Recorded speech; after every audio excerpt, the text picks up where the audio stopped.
Hello, আসসালামু আলাইকুম। আমি মবিনুল ইসলাম নীরব, পড়াশোনা করছি অণুজীব বিজ্ঞান বিভাগ, ঢাকা বিশ্ববিদ্যালয়। তো আজকে আমরা ভেক্টরের দুইটা ইজি টপিক, একটা হচ্ছে লম্ব অভিক্ষেপ আর একটা উপাংশ, এই দুটো নিয়ে আলোচনা করব।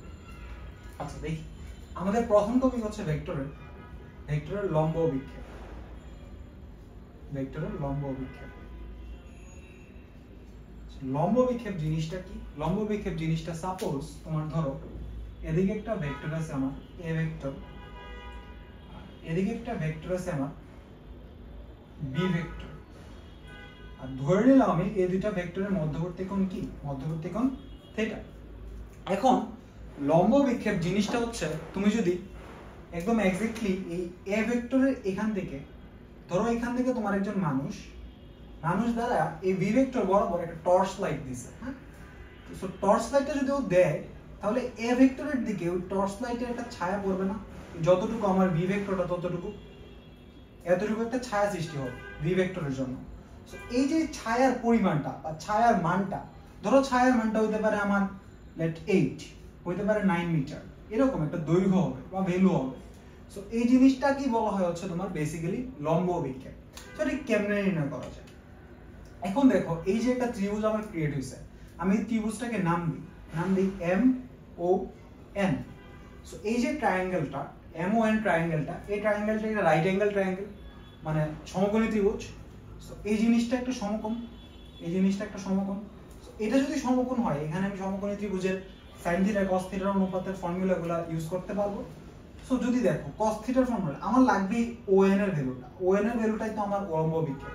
ওকে, আমি তাহলে cos থিটার সূত্রটা অ্যাপ্লাই করি। তাহলে দেখো ত্রিভুজ MON A cos theta is equal two হবে হচ্ছে তোমার ভূমি ডিভাইডেড বাই অতিভুজ। সো এই অ্যাঙ্গেলের বিপরীত বাহুটা হয় লম্ব, আর এই বাহুটা হবে ভূমি। তাহলে ভূমিটা কি? ON, আর অতিভুজটা কি? অতিভুজটা হচ্ছে তোমার OM। আচ্ছা, তাহলে ON এর ভ্যালু আমি কত পাবো? ON এর ভ্যালু পাবো হচ্ছে তোমার OM এর value into cos theta. OM এর ভ্যালু মানে কি? OM এর ভ্যালু মানে বি ভেক্টরের ভ্যালু না? তার মানে ON ইজ ইকুয়াল টু কি? ON ইজ ইকুয়াল টু হবে হচ্ছে তোমার b cos theta, b cos theta. আচ্ছা, এখন কথা হচ্ছে আমি কোন বরাবর এই ভেক্টরটা নিছি? আমি a বরাবর এই ভেক্টরটা নিছি না? তাহলে দেখো a বরাবর কার লম্ব বিক্ষেপ আমি বের করছি? b এর লম্ব বিক্ষেপ। তার মানে যার বরাবর বের করছি, ধরো a বরাবর বের করছি, কার বের করছি? b এর লম্ব বিক্ষেপ। তাহলে যার লম্ব বিক্ষেপ বের করছি তার সাথে আবার cos থিটাটা গুণ হবে। এখন ভেক্টর গুণের ক্ষেত্রে তোমার আছে কয়টা গুণ? তোমার আছে হচ্ছে দুইটা গুণ, একটা হচ্ছে ডট গুণ আর একটা হচ্ছে ক্রস গুণ। ডট গুণ আর ক্রস গুণ। সো তুমি cos থিটা যদি পাইতে চাও, cos থিটা তো পাইতে হলে তোমার কোন গুণে যাওয়া লাগবে? অবভিয়াসলি ডট গুণে। দুইটা ভেক্টরের ডট গুণ করলে তুমি কি পাবা? দুইটা ভেক্টরের ডট গুণ করলে তুমি cos থিটাটা পাবা। আচ্ছা, তাহলে এদিক বরাবর যদি আমার একটা b ভেক্টর থাকে আর এদিক বরাবর যদি আমার একটা a ভেক্টর থাকে, মধ্যবর্তী কোণটা যদি থিটা হয়, এন্ড আমি যদি তোমাকে বলি b বরাবর a এর লম্ব বিক্ষেপ কত, তাহলে তুমি a আর b টা ডট গুণ করা লাগবে না? তাহলে a আর b যদি তুমি ডট গুণ করো, সো ডট গুণ হলো হবে a এর ভ্যালু ইনটু b এর ভ্যালু ইনটু cos থিটা। তাহলে আমি কার লম্ব বিক্ষেপ বের করতে বলছি? a এর লম্ব বিক্ষেপ বের করতে বলছি না b বরাবর? আমরা একটু আগে দেখলাম আমাদের যার লম্ব বিক্ষেপ বের করতে বলে তার ভ্যালু ইনটু cos থিটা হয়।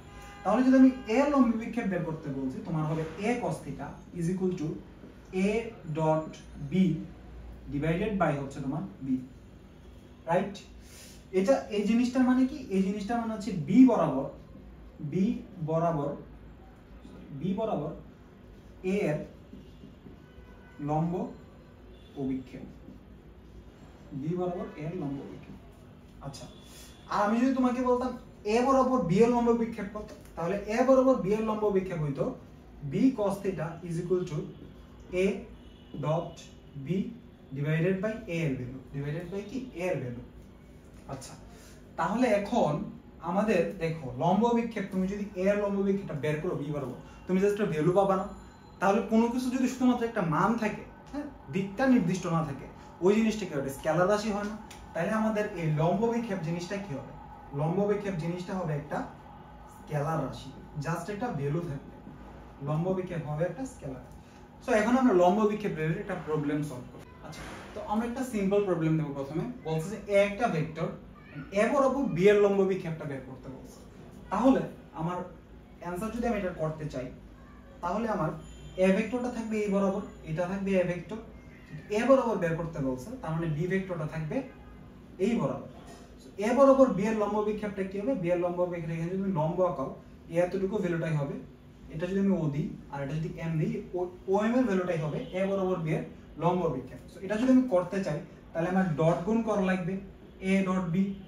এ ডট বি এর আমাদের যে ফর্মুলাটা ছিল এটা কি ছিল? ax * bx + ay * by + az * bz।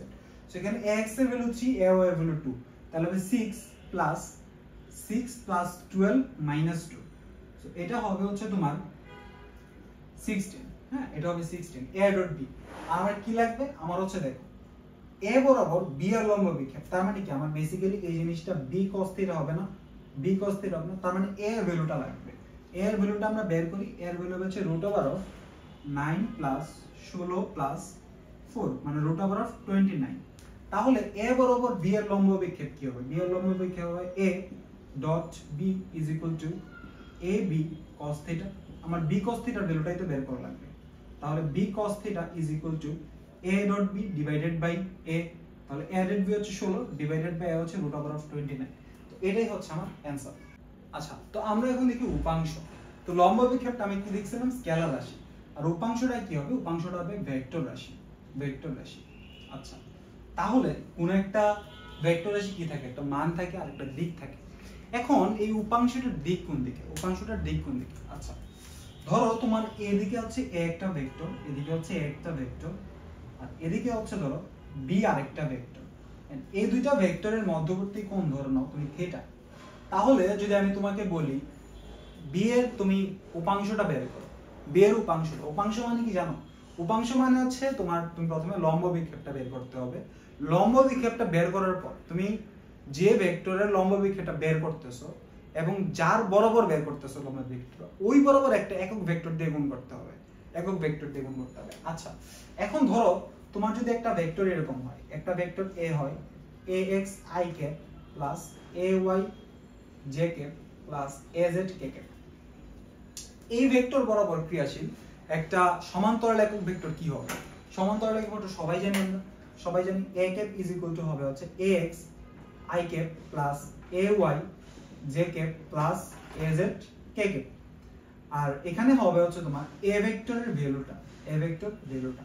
তো এটা হচ্ছে কি? এটা হচ্ছে সমান্তরাল একক ভেক্টর নির্ণয়, সমান্তরাল একক ভেক্টর, সমান্তরাল একক ভেক্টর। সেমলি তুমি যখন উপাংশটা বের করবা, তুমি দেখো এই b ভেক্টরের যদি আমি তোমার লম্ব বিক্ষেপ বের করতে বলি, তাহলে কার বরাবর? a বরাবর হবে না লম্ব বিক্ষেপটা? যেহেতু a বরাবর আমি বের করতে বলতেছি লম্ব বিক্ষেপটা, তার মানে তোমার a বরাবর লম্ব বিক্ষেপের সাথে একটা একক ভেক্টর নেওয়া লাগবে। আমি বুঝাতে পারছি? মানে যার বরাবর তুমি লম্ব অভিক্ষেপটা বের করতেছো উপাংশের ক্ষেত্রে, সেই বরাবর একটা একক ভেক্টর তোমার গুণ করা লাগবে। এখন আমরা একটা ম্যাথমেটিক্যাল প্রবলেম দেব, প্রবলেম দেখলে আশা করি আমাদের জিনিসটা ক্লিয়ার হবে। আচ্ছা চলো আমরা এই ম্যাথমেটিক্যাল প্রবলেমটা দেখি। এখানে কি বলছে? এখানে বলছে a একটা ভেক্টর দেওয়া আছে, b একটা ভেক্টর দেওয়া আছে। বলছে a বরাবর b এর উপাংশ কত? a বরাবর b এর উপাংশ, a বরাবর b এর উপাংশ বলছে মানে কি? a ভেক্টরটা থাকবে নিচে, b ভেক্টরটা থাকবে উপরে। প্রথমে আমার লম্ব বিক্ষেপটা বের করতে হবে। b এর উপাংশ বলছে, তার মানে b cos θ হবে লম্ব উপাংশ নির্ণয়ের ক্ষেত্রে। b cos θ হবে হচ্ছে a dot b divided by a এর ভ্যালু, ডিভাইডেড বাই কি? a এর value. So a dot b যদি তুমি করো তাহলে আসবে হচ্ছে তোমার 3 × 6 + 12 + 2 ডিভাইডেড বাই তোমার a এর ভ্যালু, মানে a এর ভ্যালু আসবে হচ্ছে √9 + 16 + 1। তাহলে দেখো, তাহলে তোমার লম্ব বিক্ষেপের ভ্যালুটা কত আসতেছে? আসতেছে হচ্ছে তোমার 20 ডিভাইডেড বাই √26, 20 ডিভাইডেড বাই √26। এটা হচ্ছে তোমার লম্ব বিক্ষেপটার ভ্যালু। এখন তোমার উপাংশ চাইছে, তার মানে হচ্ছে তোমার এই লম্ব বিক্ষেপটা, ধরো এটা যদি b ভেক্টরটা হয়, এটা যদি b ভেক্টরটা হয়, এটা যদি a ভেক্টরটা হয়, তাহলে এতটুকুর ভ্যালুটা তো লম্ব বিক্ষেপ, তাই না? এখন এই বরাবর যেহেতু ক্রিয়াশীল তোমার একটা ভেক্টর রাশি লাগতেছে, তার মানে এই বরাবর ক্রিয়াশীল তোমার একটা একক ভেক্টর নেওয়া লাগবে। এখানে মানটা দেওয়া আছে, জাস্ট দিকটা লাগবে তোমার। হ্যাঁ, দিকটা দেওয়া আছে কোন বরাবর? a ভেক্টর বরাবর। তাহলে a ভেক্টর বরাবর তুমি যদি একটা একক ভেক্টর নির্ণয় করলে তুমি যদি এই স্কেলার ভ্যালুটার সাথে, এই যে ভ্যালুটা আছে স্কেলার রাশিটার সাথে তুমি যদি গুণ করে দাও, তাহলে তোমার ভেক্টর রাশিটা পাওয়া যাবে। আচ্ছা তাহলে উপাংশটা কিভাবে বের করবে? উপাংশ, তাহলে উপাংশটা পাবা হচ্ছে উপাংশ ইজ ইকুয়াল টু তোমার হচ্ছে a বরাবর ক্রিয়াশীল একটা একক ভেক্টর, a বরাবর ক্রিয়াশীল একটা একক ভেক্টর ইনটু আমাদের হচ্ছে ওই যে ভ্যালুটা 20 ডিভাইডেড বাই √26। তাহলে a বরাবর ক্রিয়াশীল একটা একক ভেক্টর কি হবে? এখানে হবে a এর value 3i cap plus 4j cap plus k cap divided by হবে হচ্ছে তোমার √26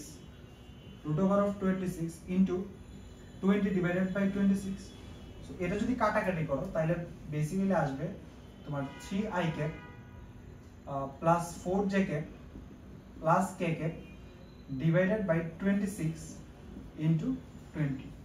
সো এটা কাটাকাটি করলে ফাইনালি যা আসবে তাই হবে অ্যানসার, ঠিক আছে? আচ্ছা এখন জিনিসটা কি বলছো দেখো, এখানে বলছো যে একটা ভেক্টর দেওয়া আছে a ভেক্টর আর একটা ভেক্টর দেওয়া আছে b ভেক্টর, বলছে যে a এর লম্ব দিকে আগের কোশ্চেনে ছিল a বরাবর, এখন বলছে a এর লম্ব দিকে তোমার b এর একটা উপাংশ নির্ণয় করতে। এই জিনিসটা একটু ক্রিটিক্যাল, হ্যাঁ এই প্রবলেমটা তোমার উপাংশ নির্ণয় সবচেয়ে ক্রিটিক্যাল প্রবলেম আর কি। আচ্ছা ঠিক আছে, এখন দেখি আমরা এই ম্যাথটা তুমি কিভাবে করো। দেখো আমরা ফিগার ড্র করি, ফিগার ড্র করলে আমার এদিকে আসে কি a ভেক্টরটা আর এদিক বরাবর আসে হচ্ছে তোমার b ভেক্টরটা, হ্যাঁ। আচ্ছা তোমাকে বলছে যে a এর লম্ব দিকে b এর একটা উপাংশ, তাহলে আমি a বরাবর আগে b এর একটা উপাংশ b ভেক্টর একটা উপাংশ নির্ণয় করতে পারি না? দেখো আমার এখান থেকে যদি আমি লম্ব আঁকি তার মানে এই যে ভেক্টরটা এই জিনিসটাই তো আমার উপাংশ ভেক্টর, a বরাবর b এর উপাংশ ভেক্টর। আমি যদি নাম দিই এই জিনিসটা যদি নাম দিই OM এবং এই ভেক্টরটা যদি দিই p ভেক্টরটা আমি নির্ণয় করতে পারবো না? p ভেক্টরটা আমি নির্ণয় করতে পারবো। p ভেক্টরটা আমার আগের কোশ্চেনের অ্যানসারই হবে। সো p ভেক্টরটার অ্যানসার আসবে হচ্ছে তোমার 20 ডিভাইডেড বাই 26 আর এখানে আসবে হচ্ছে 3i cap plus 4j cap plus k cap. So এটা যদি আমি ক্যালকুলেশন করি তাহলে আমার কি আসে অ্যানসার? এটা ক্যালকুলেশন করলে আমার কি আসে?